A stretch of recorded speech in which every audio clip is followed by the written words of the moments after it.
Hi, I'm Jared Gutstadt. Welcome to our studio, the Rebel Chateau in Silicon Country here in sunny, slightly overcast Franklin, Tennessee today, where we are going to be having a conversation with Steve Levitan. You might know him as an incredible sitcom innovator. He created Modern Family, one of the most beloved shows of all time. And we sit down and talk about our friendship, the perseverance it takes to become a creator in this new economy, as well as all the lucky breaks that got him to where he is today. He is somebody who's been very influential in my life as a storyteller, and also comes from a different part of the media world that is still very fascinating, ever-changing these days. He was one of the last people to have a hit show on network television before the streamers came in and changed it all, and since then he's had some incredible hits as a streamer as well. But this is a show about rebels, people who change the world, change makers across media, sports, technology. And in this episode, I hope that you'll take away some incredible rebellious lessons. And if you would like to know more about our show and our technology, go to rebelaudio.ai for anybody out there who's thinking about starting a podcast. But in the meantime, enjoy the episode.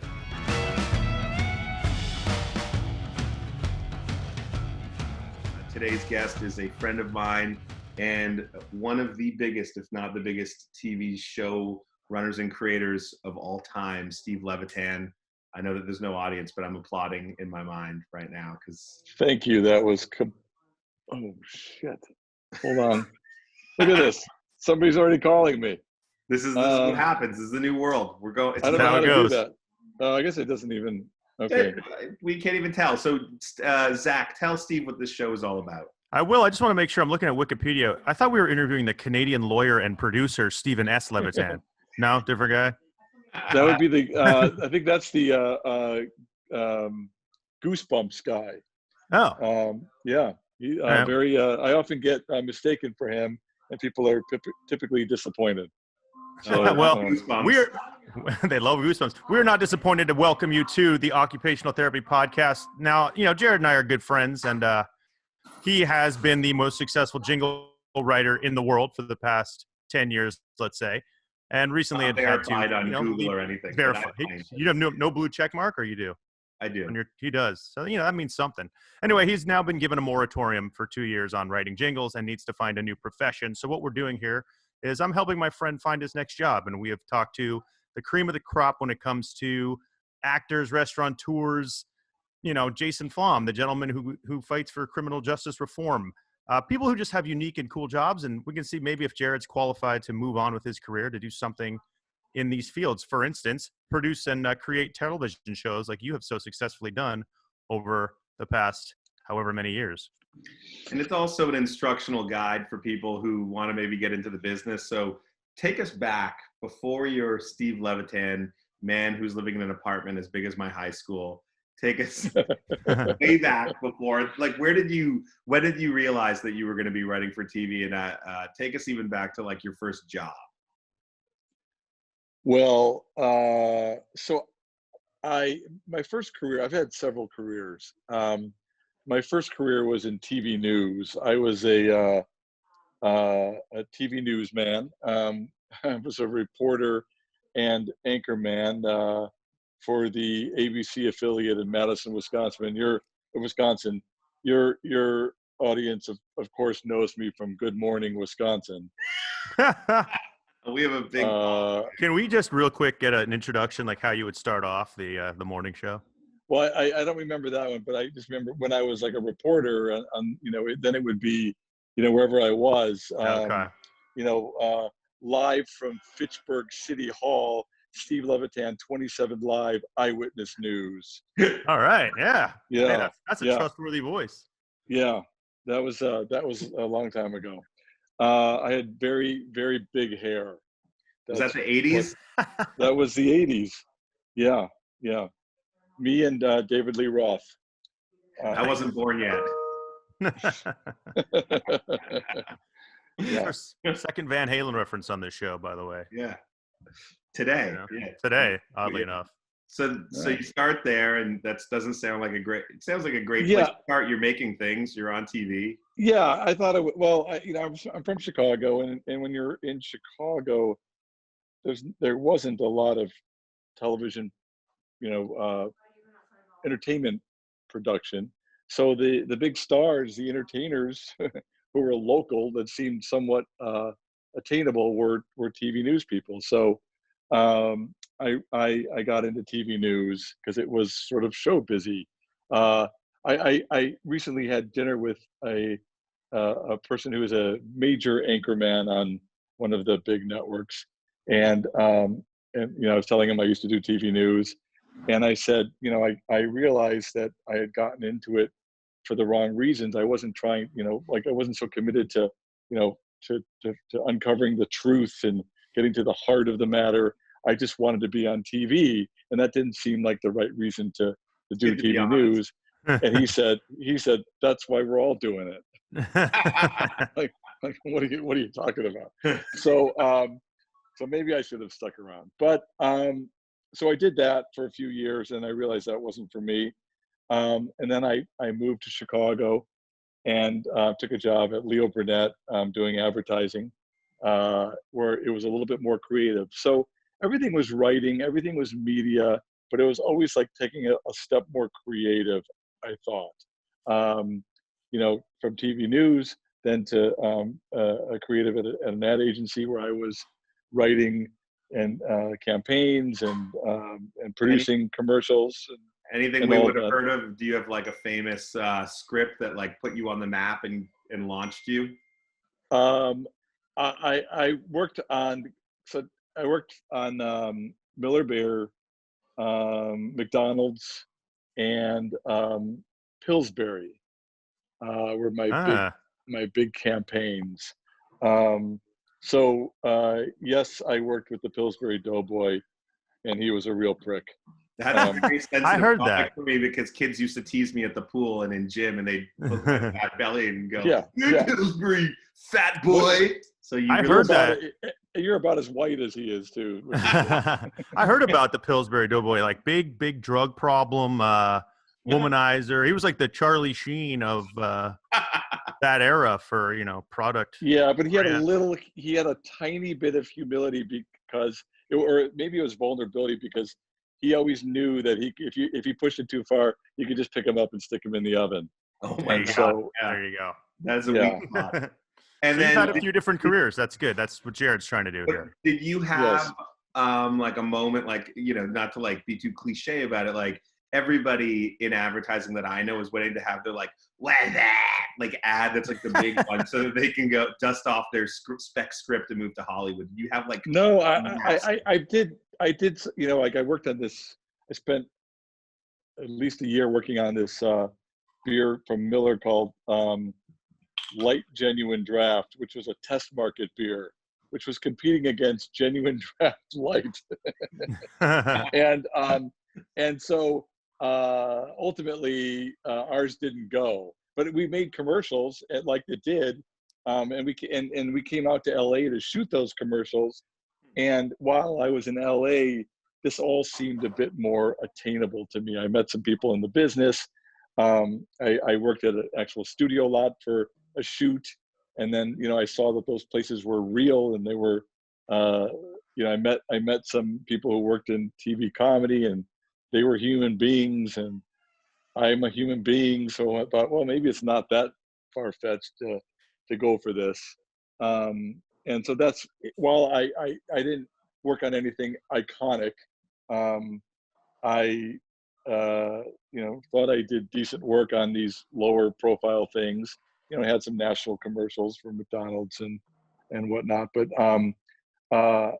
and then just I decided it was best to move out to LA to try to make it in the business. And then I came out here and I started doing trailers and TV and radio commercials for Touchstone Pictures. How old were you then? I was about 28, I think, something like that. And wow, yeah. Is that, and if most writers that you work with now, do they start pretty young? Are you getting kids coming out of film school, or how do you even, are you the person that even like looks at the, submissions to figure out how to staff your writer's room? Like, not to skip ahead, but how old are these people that you're typically, working with now in a big writer's room? Well, I just came off of 11 years on Modern Family. So that staff was pretty senior. That may have been one of the oldest staffs in the history of television. I bet you the average age was, 50 or so. Maybe, depending on, well, it was a long run there, but, by the end, certainly. But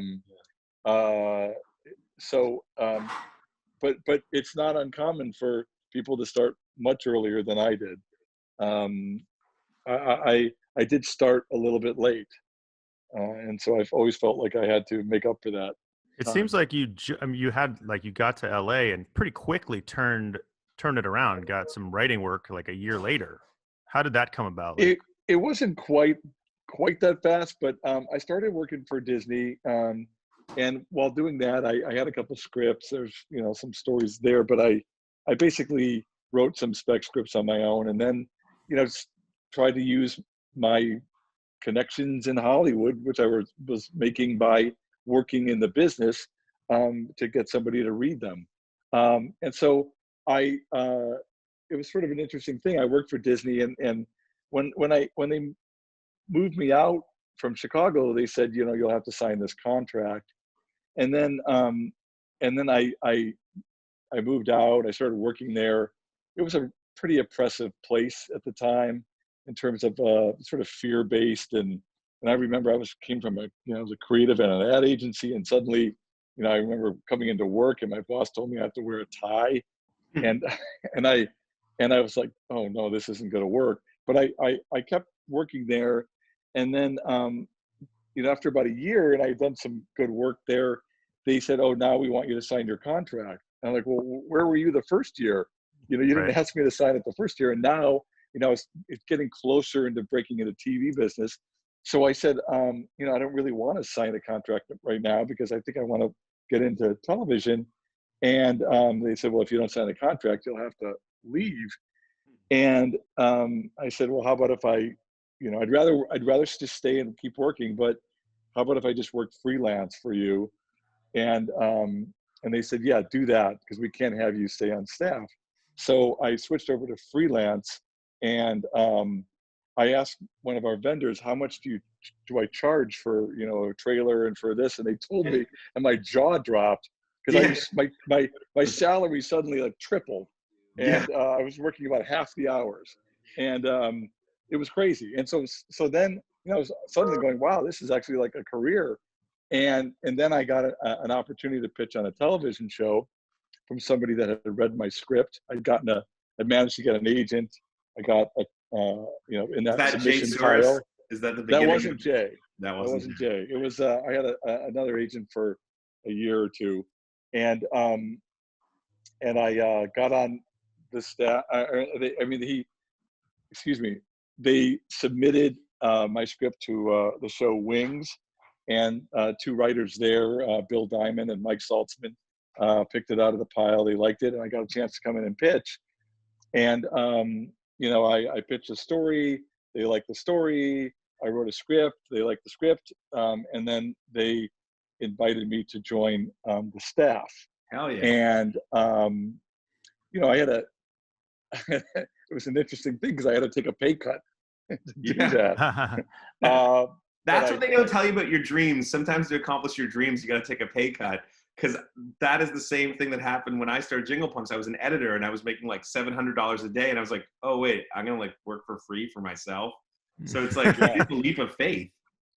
Yeah, it was an interesting moment for me when they told me, like, okay, this is what the starting salary is, and but of course, there was no choice. That's what I wanted to do. And sometimes you have to do that. You have to take a step back to move forward. And that's why we're here today, Steve. Yes. Lesson salary number on the one. podcast is outrageous. Yeah. Pearl of wisdom one. I'm getting a Popeye's fried chicken sandwich for this. Yeah. but it was, and then I joined the staff of Wings, and that was the beginning. So I think that was a long answer to your question. I didn't really even answer it. It was about a year and a half, I think. I mean, but look, I've spent 20 something years in this town writing, and that doesn't happen a lot. A year and a half is not a long time, but I think maybe Oh, no, coming in a little later might have helped you a lot too. Yeah, I got I got very lucky for sure. And I've known Steve a long time, but his resume is insane, but I often introduce him as the man who used to write for Wings. And don't be mad at me. I've probably watched more episodes of Wings than Modern Family, just because that was constantly on. What did that follow? Did that follow Cheers? Well, it's the three guys who created Wings. They had all written on Cheers, and then they created Wings, and then they went on to create Frasier. So tell us what happens next. So you're on Wings for a little bit, and then what? I'm on Wings, and I mean, I don't know how granular you want me to get here, but while on Wings, I got an opportunity to write for during my hiatus to write a script for the show called The Critic, which was an animated show. Was that John Lovitz? John Lovitz, yeah. It was done by the Simpsons guys, and so that was a very cool thing. And then they offered me a staff job, and I actually was really interested in doing it, but I was on a contract at Wings, but I really wanted to go to The Critic. Like, I really thought that was a really clever, great show when we were writing it, and then it kind of went on the air and failed quickly. So that was a good lesson of don't always believe the hype, and you never know. No matter how funny a script is, you don't know how it's going to turn out in the end. And so then I stayed on Wings. Then in my third year at Wings, the guys left to do Frasier, the showrunners, and I wanted to go with them because I thought that was going to be a great show. And they wanted me to stay back and man the ship at Wings, which I totally understand now. And I was kind of getting cocky at that point. So they convinced me to stay back, and I did. And then in my fourth year of Wings, where my contract was finally up, they did offer me a position at Frasier. But at the same time, I was offered a position at Larry Sanders in a deal to join that show and to develop shows for Brillston Gray. Wow. And that was a really difficult decision. And this was one of those, like, wow, I was so lucky to have a decision even to make like that. I really was. And I understand that. But it was a tough decision at the time because I'd written 2 Frasiers at that point. I wrote 2 episodes of Frasier while on Wings, and they liked them and they did well. And I thought that I could grow more by going to Larry Sanders because it was such a different way. Like, I hadn't done single camera, and it was a very different way of doing a show. And Frasier, in all of its brilliance, was a bit more of a traditional sitcom. Mm-hmm. And I thought I would grow more on Larry Sanders. So I took the Larry Sanders job, and that was a little bit of a blow to the guys who had mentored me and nurtured me. And I understand that now and look back on that with some regret. I know why I did it. I did it for the right reasons, but it was tough for them. We've mended all that. Anyway, I joined Larry Sanders, and I was supposed to just be a staff member for a year. And then the showrunner at the time was going to leave at the end of that year, and then I would take over. So that was how it was presented to me, which was a big thing for somebody who had only worked on Wings and written a couple episodes of Frasier. So, but I accepted that, and then before I even started at Larry Sanders, that showrunner got in a huge fight with Gary Shandling and left, and suddenly I was the showrunner, and I hadn't ever worked there, and I had no single camera experience, and it was insane that I was there. It was and another salary cut. By the way, this time I didn't. The Apatow documentary, we've talked about this. It's an amazing insight into the world of Gary Shandling. But at the time, did you know that you were working on a legendary show? Like, was it considered the all-star team of comedy, or did that just grow in legend over the years? No, it was an instantly great show with an unbelievable critical buzz. And Gary was a genius. And as that documentary, showed, he was a difficult at times genius, but he was a genius. So, I had tremendous respect for him. But he also went through many, many, many, many showrunners on that show and in his career. And I worked there for a while. We did a bunch of good episodes. One of them got nominated for an Emmy. Wow. Good things, it was very cool. And then, I could feel like when when Gary sort of just turned, and it felt like, oh, this is not going in a good direction. At which point, I left the show, and the Frasier guys graciously took me back. So I went back to Frasier for 1 year, during which that year I created and developed Just Shoot Me. And By then, the way, that's a great survival skill for people to be. I've learned that in my career as well. To be able to leave someone and be taken back in a workplace environment is truly like a gift. When you have that hard conversation, you're like, I gotta move on. You're like, oh, by the way, can I come back? And they welcome you back. That's a skill. Well, it was tremendously gracious of them to do that. I can certainly understand why I wanted to do that.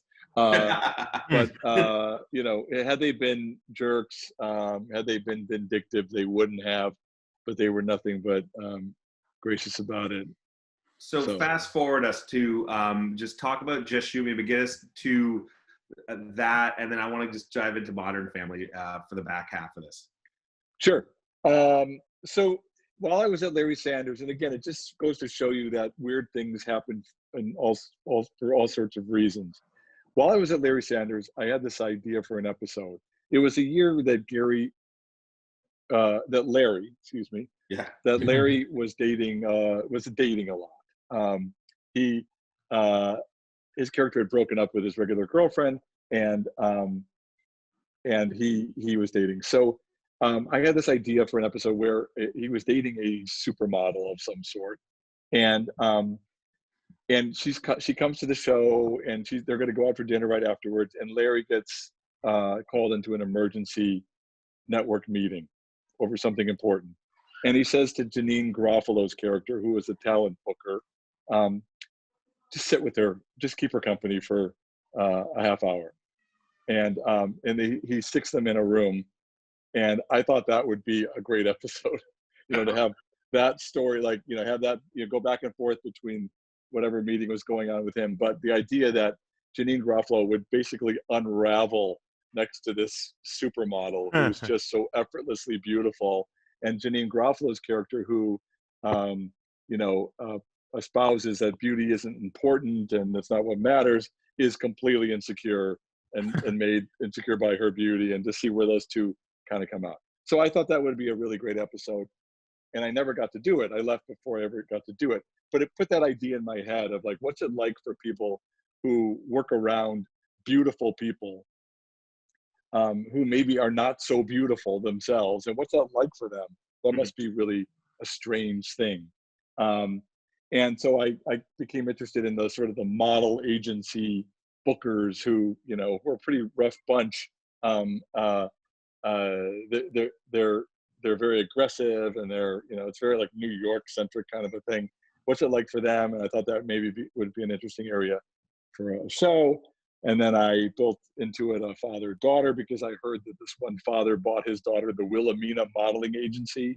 And then I thought it would be interesting if, like Christy Hefner was running Playboy for a while. And I thought that was an interesting dynamic. Anyway, I sold the show to NBC about a modeling agency. I went away, I wrote the pilot. Now I'll try to move faster.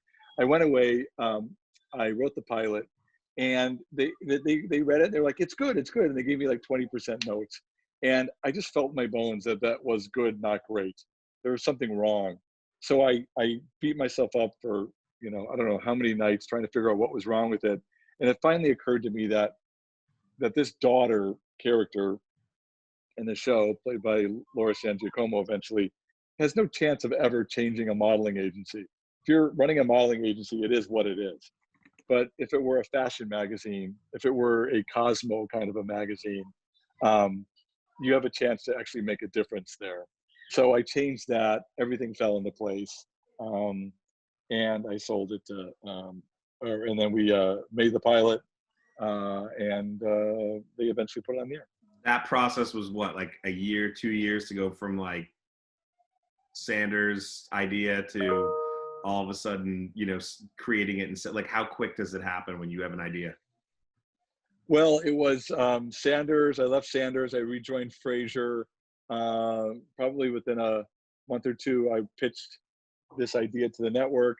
Wow. I would then, was writing it at night, and Frasier during the day. And then, by pilot season that year, so that was probably in the, in the late summer. Yeah, at least like the late summer, early fall.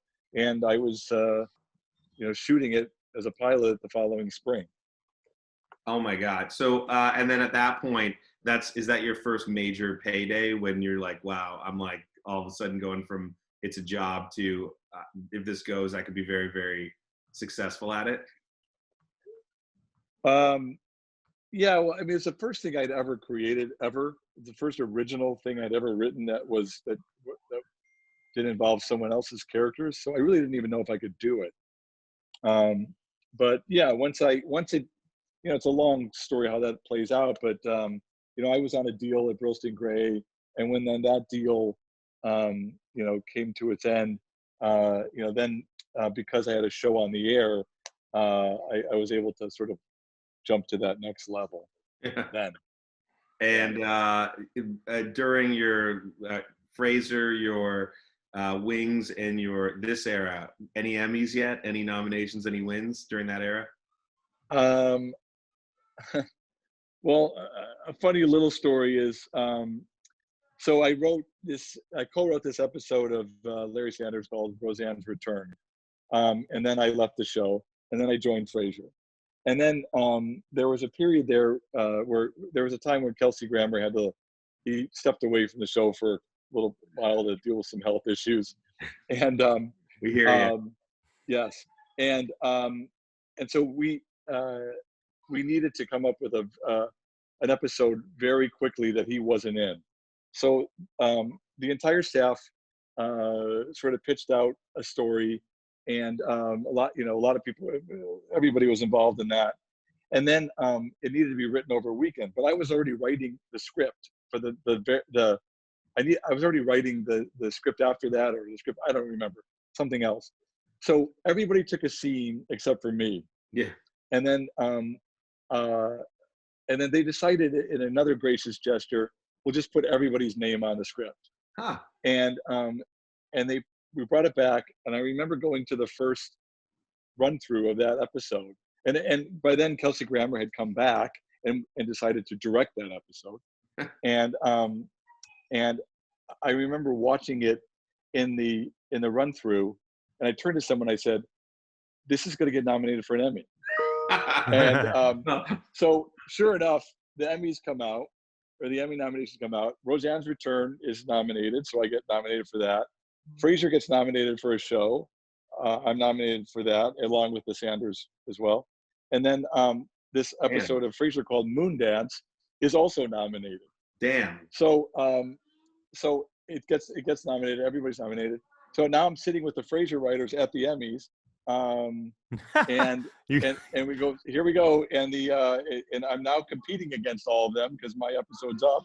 Roseanne's Return. It's a big, a nice high profile show, and the Emmy goes to Moondance, and it was in fact the Frasier episode. Suddenly, every single writer that I'm sitting with gets up right around me, and they all go up on stage.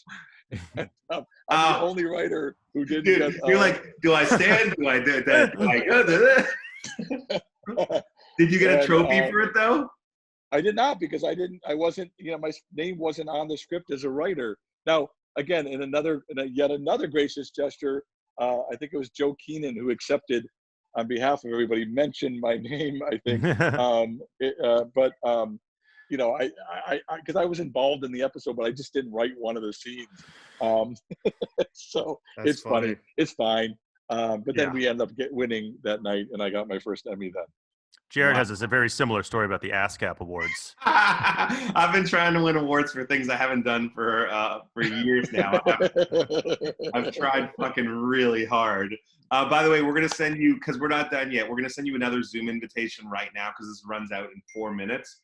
We're just going to have you just rejoin so it resets the clock, and then we're going to do one. Can I just tell you to pop to the $15.95 a month? Dude, it's not my fault. This is like startup 1.0 here. I literally don't have a credit card with the company's name on it, and I just submitted like $300,000 worth of invoices for dinners at Craig's to our new investors, and they're like, wow, they're like, freeze the spending until we get the investment lock. Oh, we're sending it to you right now. Brought to you by Zoom. That was my conversation with Steve Levitan, creator, innovator, and the person responsible for Modern Family. What a great conversation that was.